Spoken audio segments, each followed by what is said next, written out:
Fourth watch. I don't really know. I'm not, like, I think military people. Anybody like in the military or into that kind of stuff? Yeah, I'm in the military. That's like midnight, right? Or like 2 o'clock, 3 o'clock? 3 o'clock? Okay. So here you are, 3 o'clock at night. You're sleeping in a boat. On the other side, Jesus says he's going to go up and mountain and pray.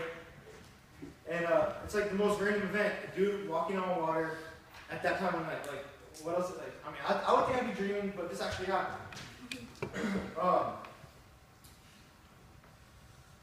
So we see that. That's kind of a symbolism. The first step of Jesus coming to us. When, like, some of you guys are here tonight and you don't know why you're here, or some of you guys are here just because your friends came, or there might be free soda. That was last minute idea. So I don't know. Maybe I don't know. And some of you guys come regularly, which is cool, and you guys just love hanging out. But Jesus is always knocking. He's always walking on water closer to the boat that you're in, and he's always asking you to just to just accept him. But so we go into verse 26. But when the disciples saw him walking on the sea, they were terrified and said, "It is a ghost," and they cried out in fear. So they cried out in fear. So, and many times I think when we accept, or when we know, like, that gut feeling, right, when Jesus is coming, he's knocking on our heart, and we get, or something good might happen. We make some $20 in. I don't know. We need that $20 right in that moment. But good things happen. We don't want to give God credit, or sometimes we don't want to accept that we're scared. Like, I know when I was not saved, like, awesome blessings would happen in my life, and I'd be like, oh, it's karma, or oh, that's payback because I totally blessed that person, so they're just doing that for me.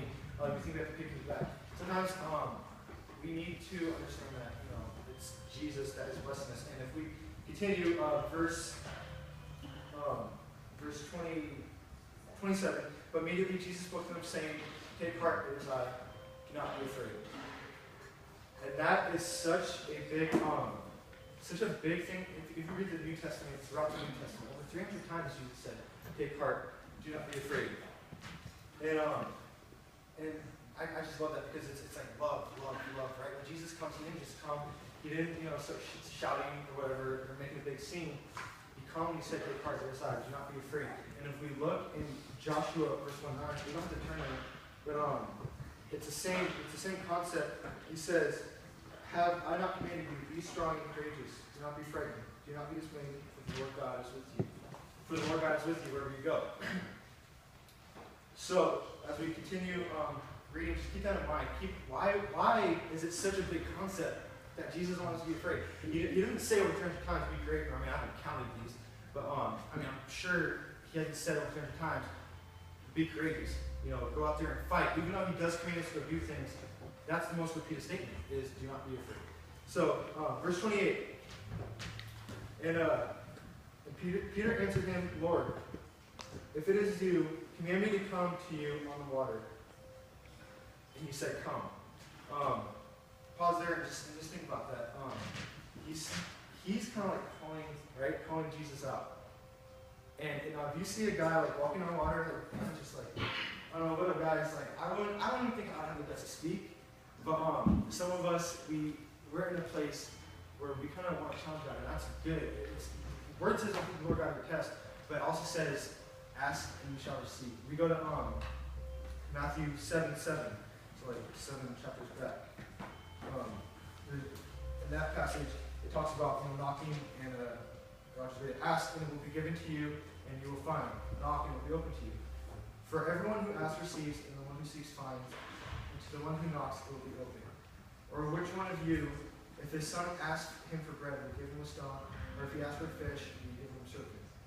If you then, who are evil, know how to give good gifts to your children, how much more will your Father who is in heaven give good things to those who ask him? There's a guy named Lee Strobel. I don't know if you guys know who that is. He's someone I just like to study, I like to read up on.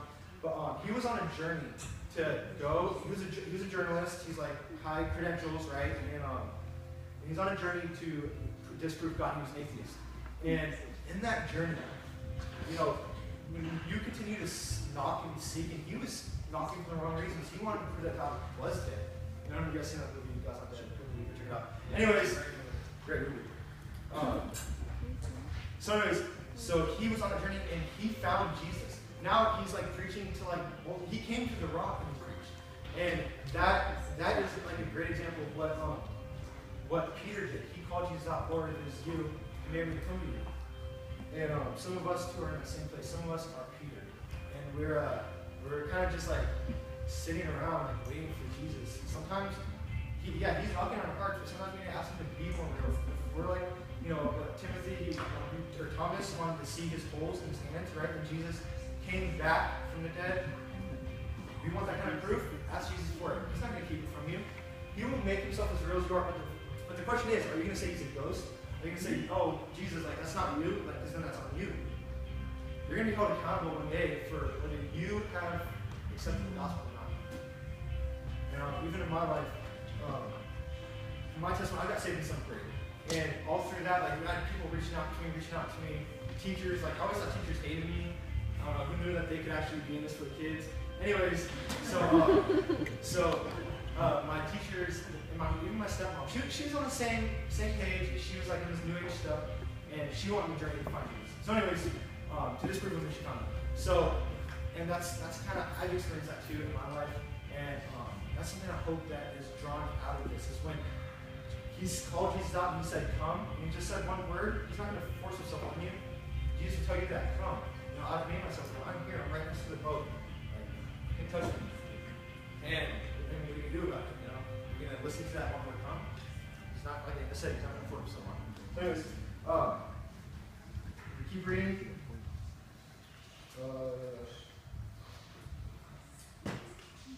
So we keep reading verse 30. And he says, so Peter got out of the boat and he walked on the water and came to Jesus. But when he saw the wind, he was afraid and he would sink. He cried out, Lord, save me. Back it up a bit. So Peter actually got out of the boat. We kind of skipped over that. So he actually did. He listened to Jesus. Jesus said, come, he got out of the boat. Now, if Peter wasn't saved, if Jesus was here with him in that moment, if Jesus was with you, hopefully you will know that Jesus is real. But if Peter wasn't saved, if this was just, a whatever incident, that would be the part where he got saved. He stepped out of the boat and he walked onto the water. He accepted Jesus. And he accepted the salvation, really, that Jesus offering us, but in that instance. I know if we read that kind of just on an everyday thing, we're like, cool, let's do walking on water. But really, those are the implications behind it. And so he says, we'll go back over it. But when he saw the wind, he was afraid, and beginning to sink, he cried out, Lord, save me. And I just think, like, every one of these verses is just a step of the salvation process. And if you come to that part where Jesus can't make himself any more real to you, he like hit you with a baseball bat, what are you going to do? Stand there and fall on the ground. Like, if Jesus touches your life in a supernatural way, some of us have gotten healed in here, and some of us have seen God use us to help others. And that's amazing stuff. So if we see that and we accept it, we're just accepting the authority, right, that God has given us over our problems, over our life. And so that we will have wind. There will still be water and waves and storms. Some of us, it's like this analogy for like, there will be like still fighting and going on drama in our life. Okay? We might, lose a job. But God is, bigger than that. We're not submitting to Jesus because we want a carefree life. That's just not possible. All of us can go through a trial. But what we are saying is, God, we want you to fight our battles for us. We can't do this for ourselves any longer. And that's why Jesus was right there. If he hadn't seen Jesus, sometimes I wonder if Jesus wasn't there, would he still have been able to walk on water? Because Jesus was standing right there in front of him. He had his eyes on Jesus. And when we take our eyes on Jesus, how much less real does it become? And we're reading, and we'll see what happens. So he cried out. He was beginning to sink, and he cried out, Lord, save me. And Jesus immediately reached out his hand and took hold of him, saying, Oh, you have little faith, why did you doubt? And so that's just perfect. Even in my life, I've been in ministry for like 5 years now. I don't know.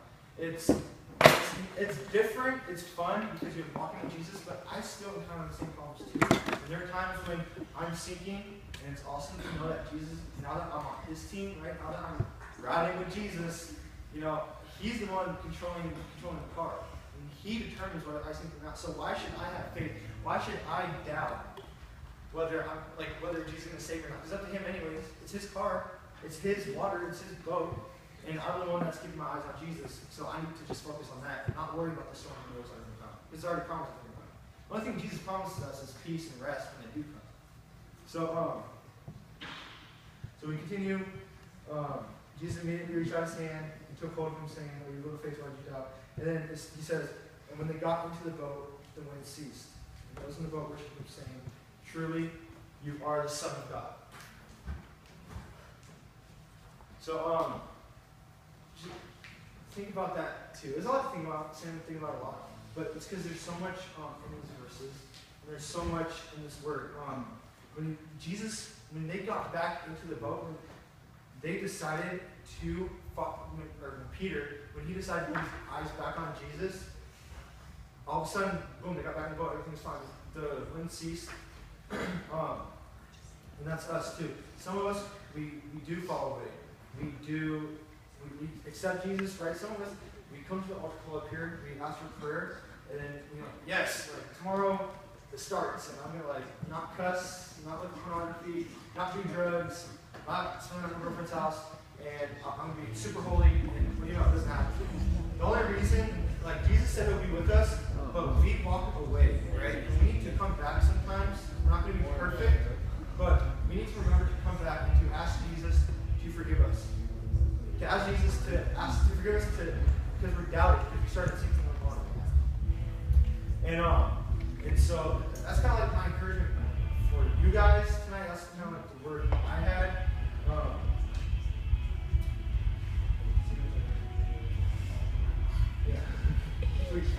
So we have some discussion questions for you guys, but before you go, just pray it out, and you guys can discuss with this man in your groups. But again, just really meditate on that. Think about what Peter did in that whole story, because that's real life. And some of us, we don't believe in Jesus. Some of us in here, we think that he's not real, or we just don't see him because we're too busy cutting ourselves, or getting in fights when we don't need to be. Picking fights after school, and we go home and bless our family. I don't know. Just think about that. But when you come back, when you bring back to Jesus, you bring back the truth, it will be found. Jesus is the only one that can save you. I'm here to tell you, Jesus, there's no other way. If you guys want to be saved, you're doing life to Jesus and hope Jesus, and watch your life take off. So with that being said, I'll pray it out, and we got some discussion questions, and we got 4. Yeah. Sweet. Dear God, we just thank you for this time tonight. We thank you for your word that you shared with us tonight, God. I just pray that hearts were open, that people heard you speaking to them, Lord, and that I just pray that they will open the door. If there's anybody in here who needs to open the door and let Jesus in, that needs to step out of the